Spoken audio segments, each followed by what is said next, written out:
मध्य प्रदेश विधानसभा के उपनेता प्रतिपक्ष और कांग्रेस विधायक हेमंत कटारे ने शुक्रवार को अपने पद से इस्तीफा दे दिया। उन्होंने यह फैसला आत्मीय कारणों और काम दायित्वों के बीच संतुलन न बना पाने के चलते लिया, जिसे उन्होंने कांग्रेस पार्टी के राष्ट्रीय अध्यक्ष को लिखे पत्र में स्पष्ट किया है। हेमंत कटारे ने उपनेता प्रतिपक्ष का पद छोड़ दिया है, लेकिन पार्टी से इस्तीफा नहीं दिया। वे अभी भी भारतीय राष्ट्रीय कांग्रेस के सदस्य बने रहेंगे।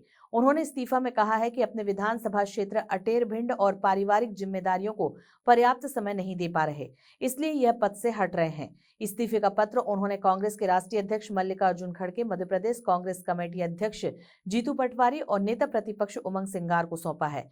पार्टी संगठन के वरिष्ठों ने कहा है कि यह इस्तीफा केवल पद के लिए है, सदस्यता के लिए नहीं, और इसका अंतिम निर्णय पार्टी नेतृत्व करेगा। इस अचानक इस्तीफे के बाद मध्य प्रदेश की सियासी हलचल तेज हो गई है। कटारे के इस्तीफे पर नेता प्रतिपक्ष उमंग सिंगार ने कहा, यह हमारे लिए आश्चर्य की बात है, परिवार की बात है, समझेंगे कि क्यों हुआ, क्या कारण रहे। उनके बीजेपी में जाने के सवाल पर सिंगार ने कहा, ऐसी कोई बात नहीं है। उनके पिताजी कांग्रेस के वरिष्ठ नेता रहे हैं। मैं सोचता हूं कि इस पर टिप्पणी करना भी उचित नहीं है। वहीं विधायक विक्रांत भूरिया ने कहा, क्या बात रही, क्या कारण है, इस पर बैठकर चर्चा की जाएगी। वहीं बीजेपी में जाने की अटकलों पर उन्होंने कहा, अगर कटारे को बीजेपी में जाना होता तो जब सिंधिया गए थे तभी चले जाते।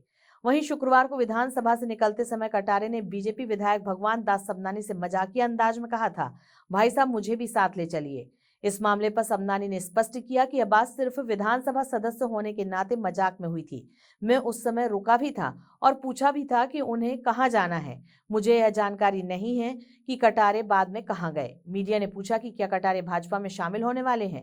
इस पर सबनानी ने कहा कि उन्हें इस बारे में कोई जानकारी नहीं। कई विधायकों ने साथ में खाना खाया, उनको भी नहीं पता, वो भी आश्चर्य कर रहे हैं। मैं समझता हूँ परिवार की बात है, तो क्या हुआ, क्यों हुआ, क्या कारण रहे, नेता रहे, सीएलपी रहे, तो मैं समझता हूँ कि कांग्रेस परिवार के है। तो इस प्रकार जो आप सोच रहे हैं, मैं समझता हूँ कि इस पर टिप्पणी करना भी मना लेंगे सर, उठे तो मना लेंगे सर, उठे हैं बना लेंगे। आप हमेशा बोलते हैं छोटे भाई हैं, मना लेंगे, बड़े भाई हैं, तो आज सुबह भी जब बात करा तब भी यही बोल रहे थे कि उससे नाराजगी मना लेंगे और मान जाएंगे। चाहे कुछ भी हो, पहले स्वाभाविक बात है, अगर कोई बात है तो मैं समझता हूँ परिवार में बैठ के बात की जा सकती है।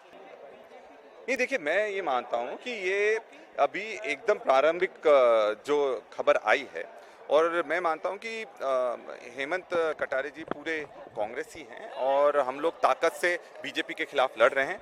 क्या कारण रहा, क्या बात रही, आपस में बैठकर हम लोग एक बार बात होगी, उसके बाद ही मैं कहने की उस स्थिति में आऊँगा। पर मैं ये मानता हूँ कि ये परिवार के अंदर की बात है और आपस में बैठकर इस चीज़ का निराकरण किया जाएगा। मुझे नहीं लगता, और जब तक उनसे बात नहीं होगी तब तक इस बारे में मैं कुछ भी नहीं कह पाऊंगा। हमारे से इस बारे में कोई भी चर्चा नहीं हुई है। मैं बिल्कुल नहीं मानता हूं। देखिए, हेमंत भाई को अगर बीजेपी में जाना होता तो जब सिंधिया जी गए थे तभी चले जाते। वो उस समय जब सब लोग जा रहे थे वो ताकत से पार्टी के साथ खड़े रहे, तो अभी तो कोई कारण। मैं जब थोड़ी देर पहले यहाँ से निकला तब बाहर खड़े थे, किसी पत्रकार बंधु से बात कर रहे थे, चलो साथ चलते हैं। मुझे नहीं मालूम कहाँ साथ चलने की बात कर रहे थे, लेकिन मेरे को जानकारी नहीं और अंदर उनके कांग्रेस पार्टी के अंदर का क्या विषय मुझे नहीं। आपने सर पूछा नहीं कहाँ साथ चलने की बात कर रहे हैं?